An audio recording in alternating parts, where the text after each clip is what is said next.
అనంతపురం జిల్లా ఉరవకొండలో ఉద్రిక్తత నెలకొంది. మంత్రి పయ్యావుల కుటుంబం భూ ఆక్రమణలకు పాల్పడుతోందని ఆరోపిస్తూ వైఎస్ఆర్సీపీ చేపట్టిన నిరసనల నేపథ్యంలో పోలీసులు భారీగా మోహరించారు. ఈ క్రమంలో నిరసనలకు నాయకత్వం వహించిన మాజీ ఎమ్మెల్యే విశ్వేశ్వర్ రెడ్డిని పోలీసులు అక్రమంగా అరెస్ట్ చేశారు. ఉరవకొండ పట్టణంలోని వైఎస్ఆర్సీపీ పార్టీ కార్యాలయం నుంచి విశ్వేశ్వర్ రెడ్డిని పోలీసులు బలవంతంగా ఈడ్చుకెళ్లారు. ఆయన్ను అరెస్ట్ చేస్తున్న సమయంలో పోలీసుల తీరును పార్టీ కార్యకర్తలు తీవ్రంగా వ్యతిరేకించారు. దీంతో కార్యకర్తలకు పోలీసులకు మధ్య వాగ్వాదం తోపులాట చోటు చేసుకుంది. పరిస్థితి ఉద్రిక్తంగా మారడంతో పోలీసులు లాఠీలు జులిపించారు.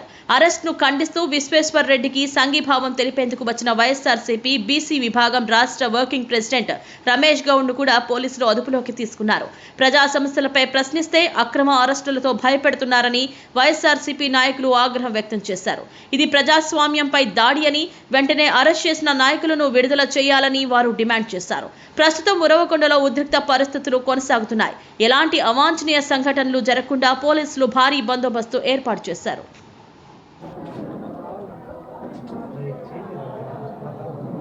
రాష్ట్రంలో ఈరోజు చీకటి రోజులు నడుస్తూ ఉన్నాయి. ఉరవకొండ ఒక చిన్న ఊరు, ఇది మున్సిపాలిటీ కూడా కాదు. ఈ ఊళ్ళో ఈరోజు 14 మంది సిఐలు, 15 మంది ఎస్ఐలు, 200 మందికి పైగా స్పెషల్ పోలీసులు ఉరవకొండ గ్రామాన్ని ఈరోజు చుట్టుముట్టినారు. దాదాపు 28 చోట్ల బ్యారికేడ్స్ పెట్టినారు, చెక్ పోస్ట్ లాగా. నిన్నటి రోజంతా కూడా తెలుగుదేశం గ్రూపుల్లోనూ వాళ్ళ సొంత గ్రూపుల్లోనూ పోలీస్ అధికారులే నిషేధాజ్ఞలు ఉన్నాయి.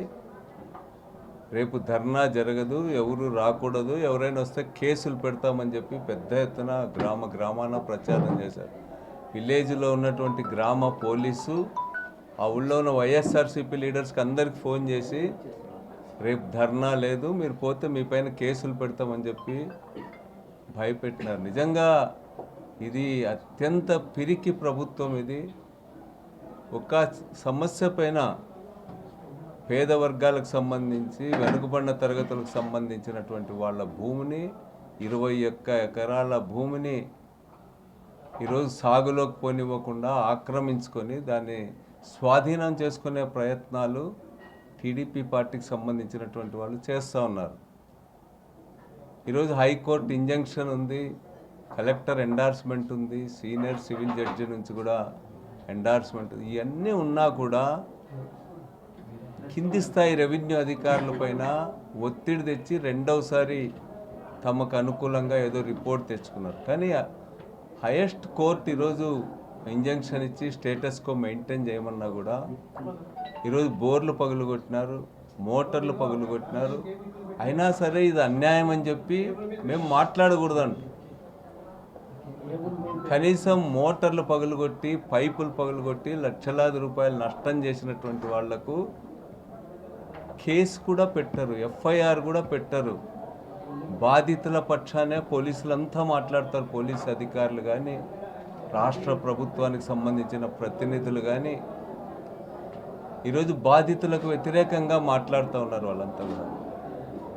హైకోర్టు ఆదేశాల మేరకు పోలీస్ ప్రొటెక్షన్ ఇచ్చి ఇదే భూమిలో గత సంవత్సరం పంట కోసుకోవడానికి మా వాళ్ళకే అవకాశం ఇచ్చారు. వైఎస్ఆర్సీపీకి సంబంధించిన వెనుకబడిన తరగతుల నాయకుడు, రాష్ట్ర డైరెక్టర్గా పనిచేసినటువంటి కురుబ కార్పొరేషన్కు గోవింద్ గారికే పోలీసుల సమక్షంలోనే పంట అంతా ఇవ్వాల్సి వచ్చింది.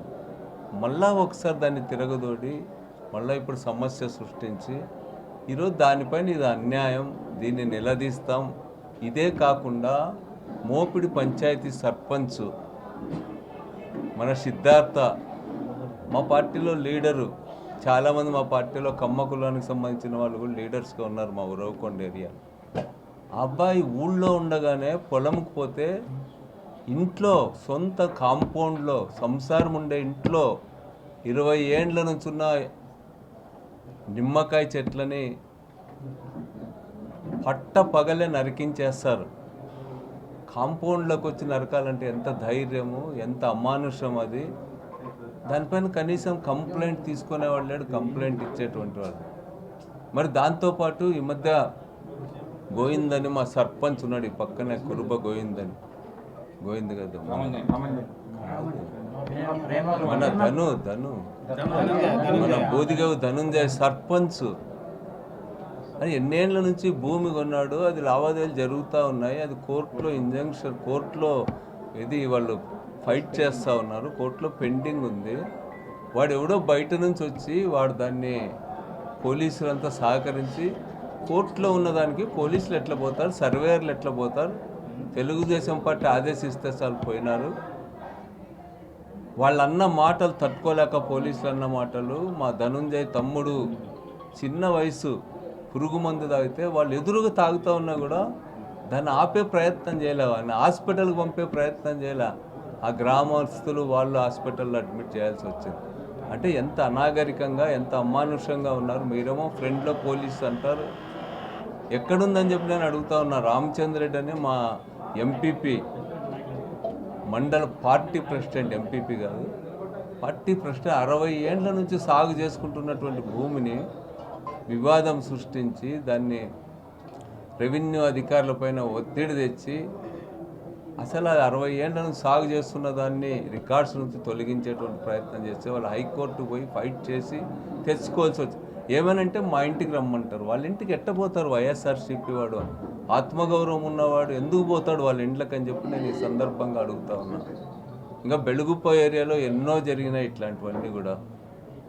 మరి ఇంకోటి పాల్తూరులో వాల్మీకి కులానికి సంబంధించిన మా యూత్ వన్నూరు స్వామి ప్రెసిడెంట్, మాకు యూత్ మండల ప్రెసిడెంట్, ఆ అబ్బాయికి పొలంలోకి పోనివ్వరు, దారి లేదు. కలెక్టర్ దగ్గర పోయినాడు, ఎస్పీ దగ్గర పోయినాడు, ఎస్పీ సానుకూలంగా స్పందించినాడు.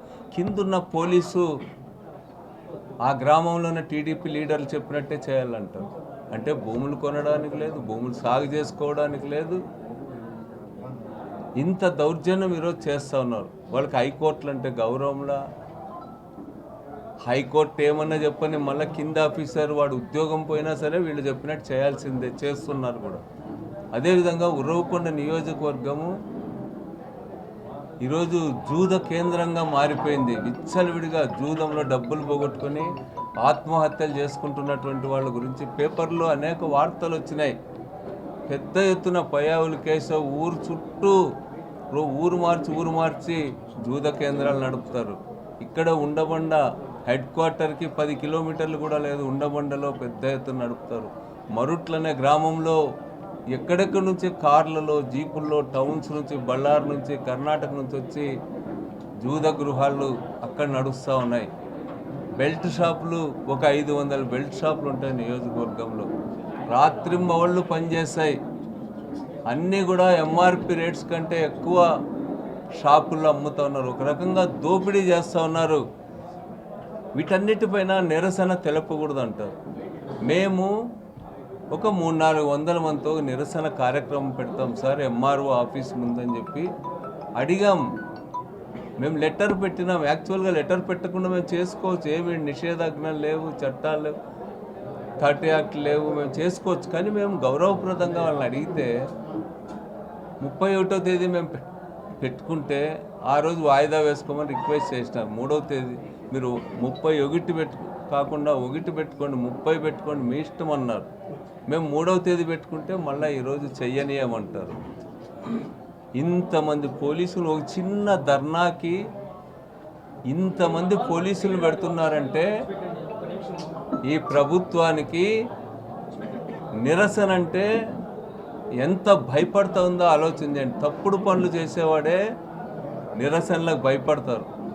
ఈ ప్రభుత్వం అరాచకాలకి, అకృత్యాలకి, తప్పుడు పనులకు పాల్పడుతున్నారు కాబట్టే ఈరోజు ఇంత నిర్బంధాన్ని ప్రయోగిస్తారు. ఆఫ్టర్ ఆల్ ఒక నిరాహార దీక్ష. మొన్ననే సుప్రీంకోర్టు చెప్పింది నిరసన తెలియజేసే హక్కు ప్రతిపక్ష పార్టీలకు ఉంది. రాజ్యాంగబద్ధంగా లభించిన హక్కును నిరాకరించడానికి వీల్లేదు ఏ ప్రభుత్వానికైనా అని చెప్పి సుప్రీంకోర్టు స్వయాన చెప్పి వారం రోజులు కూడా కాల. కానీ ఈరోజు ప్రతిపక్షాన్ని నోరు నొక్కుతామంటారు. మీరు వాయిదా వేసుకోమంటారు. మేము అదే చెప్పిన పోలీస్ ఆఫీసర్స్కి, మా పార్టీని మీరు చెప్పినట్టు నడపాలా, మా పార్టీ పద్ధతుల్లో నడపాలా అని చెప్పినాం. పోలీసులు చెప్పినట్టు ఈ పార్టీని నడిపేటట్టు ఇంకెందుకు ఈ పార్టీ అనేది. ఆ కూడేరులో ఒకడు ఉన్నాడు, ఆ సిఐ ఓటర్ లిస్ట్ ఉదిరిపుకొండలో చేసుకుంటాడు. ఆయన ఆ జిల్లానో ఇక్కడ ఉదిరిపుకొండలో చేసుకున్నాడు అని అది కూడా పేపర్లో రాయిస్తే వాడిని పట్టుకుపోయి వాళ్ళ అమ్మని వాళ్ళ అక్కని అందరినీ బూతులు తిడతాడు. ఏం సంబంధం ఆయనకు ఉదిరిపుకొండలో ఓటర్ లిస్టు నమోదు చేయించుకోనికి పేపర్లో. అదేవిధంగా గ్రామాలకు బెదిరింపులు పాల్పడతారు. తాగే నీళ్లు లేవని చెప్పి ధర్నా చేస్తే వాడి మీద ఈ వెహికల్స్ ఏమంటారు, ఇవి 108 వీటిని పోయే వాటికి అడ్డం కూర్చున్నారు రోడ్లను. తాగే నీళ్ళు అడిగితే 108కి అడ్డం కూర్చున్నామని చెప్పి పోలీస్ స్టేషన్లు పిలిపించి బెదిరిస్తారా? పోలీస్ స్టేషన్లు పిలిపించి మీ ఇష్టం వచ్చిన మాటలు మాట్లాడతారా? మీరు ఒక మాట మాట్లాడతారు కానీ నీకు తెలియకుండానే వాళ్ళ మనసులో 30 తిట్లు, ఇంకా ఘోరమైన తిట్లు తిట్టుకుంటారు మిమ్మల్ని. అది అర్థం చేసుకోండి. మీరు బయటికి తిట్టవచ్చు, వాళ్ళు లోపల ఎంత ఘోరమైన తిట్లు తిట్టుకుంటారో మీకు అర్థమవుతుందా? అధికారం ఉందని చెప్పి ఏం పడితే చేస్తారా టీడీపీ వాళ్ళంతా. ఈ ఆర్థిక శాఖ మంత్రి కేశవ్ డిక్టేట్స్ మేరకే ఈ అరాచకాలు అక్రమాలు అన్నీ కూడా జరుగుతున్నాయి. నేను ఒక్కటే అడుగుతున్నా వీళ్ళందరినీ, ఈ గవర్నమెంట్ 2 ఏళ్లలో పోతుంది అనుకోండి, రేపు ఎలక్షన్ వస్తే ఆడ హిమాలయాలకు పోతారా? మీరంతా ఉండరా? ఊళ్ళలో ఇక్కడ జిల్లాలో ఉండరా? మీరంతా హిమాలయాలకు పోవాలని నిర్ణయించుకున్నట్టున్నారు. అందుకనే ఈ అరాచకాలన్నీ చేస్తూ ఉన్నారు. మేమున్నప్పుడు పోలీసులు ఎక్కడున్నా కూడా పోయి అడగండి, ఎంత రెస్పెక్ట్ ఇచ్చేవాళ్ళం, అచ్చం చట్ట ప్రకారం ఎట్లా పని చేయించేవాళ్ళమో వాళ్ళని అడిగితే చెప్తారు. ఇప్పటికీ ఎంతో కృతజ్ఞత చూపిస్తారు వాళ్ళు.